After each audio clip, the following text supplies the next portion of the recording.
Welcome to our channel at Mom's Home, the art of homemaking.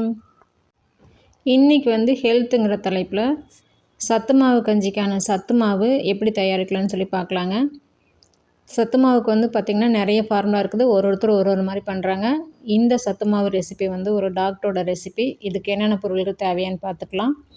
கோதுமை, கம்பு, பாசிப்பயிறு, வெள்ளை முழு உளுந்து, பார்லி அரிசி, ஜவ்வரிசி, நிலக்கடலை, வறுத்தது, பொட்டுக்கடலை இதெல்லாம் வந்து அரை கிலோ போட்டிருக்காங்க. முந்திரி, பாதாம், பிஸ்தா, ஏலக்காய் இதெல்லாம் 30 கிராம் போட்டிருக்காங்க. ஜாதிக்காய் பார்த்திங்கன்னா 10 நம்பர்ஸ் போட்டிருக்காங்க.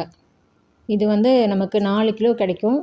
வேணும்னா நம்ம வந்து கால் கிலோவும் கூட போட்டு செஞ்சு பார்க்கலாம். இல்லை ட்ரையல் பார்க்கணுன்னு சொன்னால் 100 கிராம் கூட போட்டு செஞ்சு பார்க்கலாம். அதுக்கேற்ற மாதிரி இந்த 30 கிராம் போட்டிருக்க பொருளெல்லாம் கம்மி பண்ணிக்கோங்க. இந்த ஜாதிக்காயோட அளவும் கம்மி பண்ணிக்கோங்க. செய்முறை பார்த்துடலாங்க. எல்லாவற்றையும் வந்து சுத்தம் செஞ்சுக்கணும். வேர்க்கடலை வந்து தோல் நீக்கி மூக்கு நீக்கணும்னு சொல்கிறாங்க. ஏன்னா தோல் இருந்ததுன்னா ஷெல்ஃப் லைஃப்பில் வந்து நமக்கு பூச்சிக்குள்ளே வைக்கிறதுக்கு சீக்கிரமாக வந்துடும். அதுக்காக தான். மூக்கு வந்து குழந்தைங்களுக்கு செரிக்காது, அதனால் எடுத்துடணும்னு சொல்லியிருக்காங்க. ஜாதிக்காய், ஏலக்காய் இவைகளை வந்து வறுக்கக்கூடாதுன்னு சொல்லியிருக்காங்க.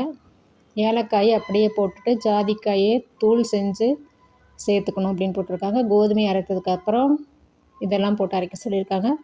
ஷெல்ஃப் லைஃப் பார்த்திங்கன்னா 2 மாதம் வரைக்கும் வச்சுக்கலாம்னு சொல்லியிருக்காங்க. பால் குடிக்கிற குழந்தையிலேருந்து பெரியவங்க வரைக்கும் இதை வந்து குடிக்கலாம் அப்படின்னு சொல்லியிருக்காங்க. எல்லா பொருளையும் வந்து பார்த்திங்கன்னா நல்லா மிதமான தீயில் பொறுமையாக வறுத்து எடுத்துக்கோங்க. நான் வந்து இந்த ரெசிப்பியை இந்த புக்கிலேருந்து எடுத்தேன். இந்த புக் எழுதினவர் வந்து டாக்டர் கங்காதரன் சொல்லிட்டு, புக்கோட பேர் வந்து உடல் நலம். இது தாங்க அந்த புக்கு.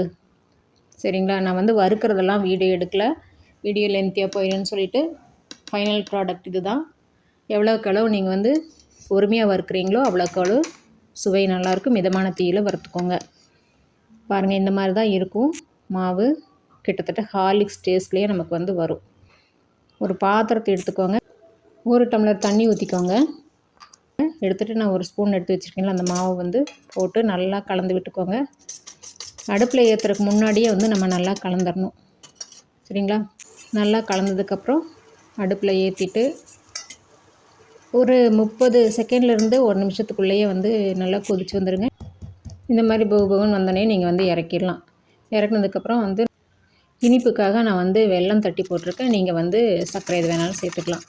கொஞ்சமாக பால் சேர்த்துருக்கேன். இதுவும் ஆப்ஷனல் தாங்க. இதுதான் வந்து ஃபைனல் ப்ராடக்ட்டு. நீங்கள் வந்து கெட்டியாக வேணுனாலும் தண்ணியாக வேணுனாலும் மாவோட அளவை கூட குறைச்சி போட்டு ரெடி பண்ணிக்கலாம். பார்லியை மட்டும் கடைசியாக வருங்க. ஏன்னா அதில் எண்ணெய் மாதிரி ஒரு பிசுக்கு வந்து பாத்திரத்தில் ஒட்டிக்கும். அனைவரும் நலமாக இருக்க என்னுடைய வாழ்த்துக்கள். இந்த வீடியோ உங்களுக்கு பிடிச்சிருக்குன்னு நினைக்கிறேன். பிடிச்சிருந்தாலும் லைக் பண்ணிடுங்க. யாருக்காவது பயன்படும்னு நினச்சிங்கன்னா ஷேர் பண்ணிவிடுங்க. மறக்காமல் சப்ஸ்கிரைப் பண்ணி விட்ருங்க. பெல் ஐக்கானை கிளிக் பண்ணி ஆளுங்கிறத செலக்ட் பண்ணிக்கோங்க. தேங்க்ஸ் ஃபார் வாட்சிங்.